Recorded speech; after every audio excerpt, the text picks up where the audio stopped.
De'Aaron Fox just played one of the rarest games of his entire season, and not in a good way. The kind of night that happens so infrequently, the math says you may not see it again for a month. The problem for the Spurs? It happened in Game 1 of the NBA Finals. The problem for the Knicks? Nights like that, from players like him, are usually followed by an eruption. Tonight might get scary. The fastest man in basketball, a former All-Star brought to San Antonio for exactly one job. Be the second star next to Wembanyama, the downhill nightmare who punishes every defense that loads up on the big man. For 6 months, he did that job. Then Wednesday night happened. Let's talk about it, and about what history says comes next. This is Game is Culture. Real quick before we get into it, if you like breakdowns that actually show the math instead of just yelling takes at you, go hit subscribe. It's free and it genuinely helps, so click it. First, just how bad and how rare was Wednesday night?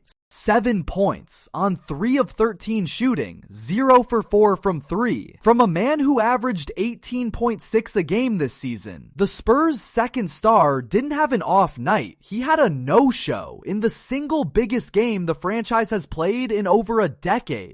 Now here's the number that reframes everything. Across 72 games this season, Fox scored under 10 points exactly 7 times. 7! That's roughly 1 game in 10. Which means the version of De'Aaron Fox who showed up Wednesday is the rarest version that exists. 9 nights out of 10, you get a completely different player. The Knicks just happened to catch the unicorn of bad games in Game 1. And rarity is the whole story here. If a role player scores 7, that's Tuesday. When a career-long bucket getter does it, it's a statistical outlier screaming to be corrected. Great scorers don't trend at 7 points. They snap back violently. The only question is whether the correction arrives tonight or 1 game too late for San Antonio. So what actually went wrong on Wednesday? Start with who was guarding him. The Knicks' wing wall. Long, physical defenders walling off the paint, daring him to settle. Fox's superpower is turning the corner and getting downhill before the defense sets. New York simply never let the race start. Every drive met 2 bodies. Every pull-up came contested. His speed never found a runway. And the Spurs' broken night made it worse. With the team bricking 32 threes, the floor shrank. Defenders sagged off shooters and clogged the exact lanes Fox needs. So his bad night and the team's bad night fed each other. He couldn't collapse the defense, so the shooters stayed cold. The shooters stayed cold, so the lanes stayed shut. A doom loop, 48 minutes long. Now the bounce back case, because the math is loud. Think about what 1 in 10 really means. If sub-10 nights are that rare for Fox, the odds of 2 in a row are tiny for a player with his profile. Add playoff desperation, a home crowd, and the embarrassment of a national no-show, and you have the exact conditions that historically produce revenge games. Stars remember. The great ones make you remember too.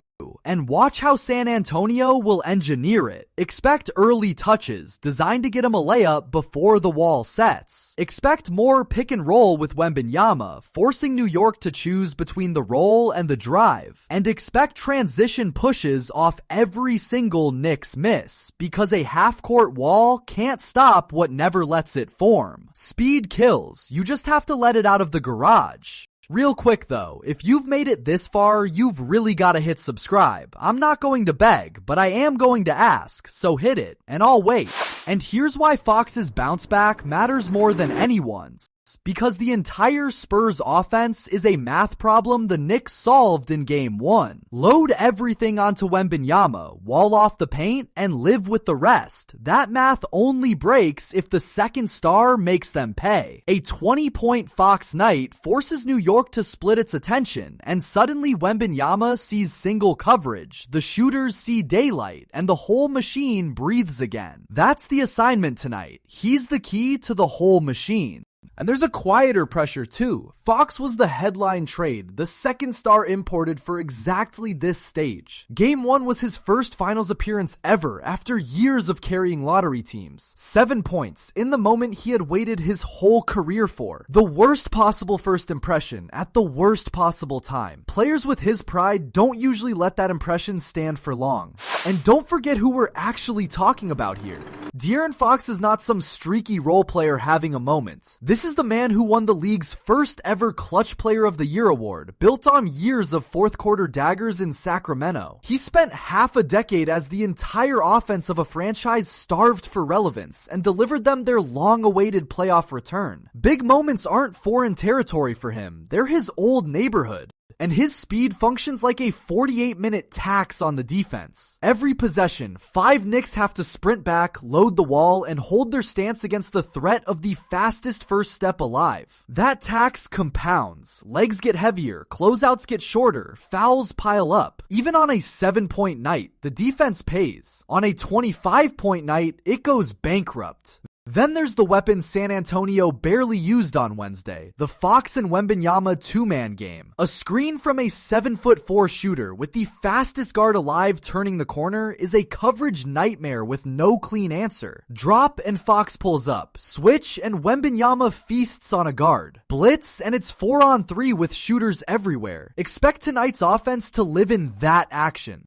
And finals history quietly belongs to the second stars. The superstar draws the wall, the schemes, the double teams. The series gets decided by whether the other guy makes them pay. That's the entire bet San Antonio made when they traded for Fox. Not for 60 regular season nights. For this exact week, this exact matchup, this exact problem. So here's your tell for tonight. The first Knicks miss. Watch what Fox does with it. If he grabs the outlet and burns the floor for a layup or a kick-ahead 3 inside 8 seconds, the runway is open and the revenge game is on. If he walks it up into the wall again, San Antonio is choosing to fight the one battle New York can't lose. One possession will show you the whole game plan.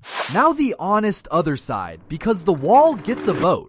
The Knicks didn't hold Fox to 7 by accident. Their wing depth is built precisely for guards like him, and the same wall will be waiting tonight, probably with even more confidence. Some of those 1 in 10 nights aren't randomness, they're matchups. And if New York's length is simply a bad matchup for his game, the bounce back math gets a lot less comforting for San Antonio. There's also the 3-point problem. Fox went 0 for 4 from deep, and daring him to shoot is page 1 of every scouting report against him. If the jumper stays cold, New York will keep ducking under screens and packing the paint, and his speed stays parked. The revenge game everyone expects requires either made jumpers or a level of rim pressure nobody managed against this defense all postseason. So I'm going to leave it with you. Does the fastest man in basketball turn his rarest bad game into a Game 2 eruption and drag the Spurs right back into this series? Or does the Knicks wall prove that Wednesday wasn't an outlier? It was a blueprint. 1 in 10 says revenge. The wall says otherwise. Tonight settles it. So tell me down in the comments, and if you enjoyed this video, please be sure to subscribe. We're in a race to 1,000 subscribers, so please join the family.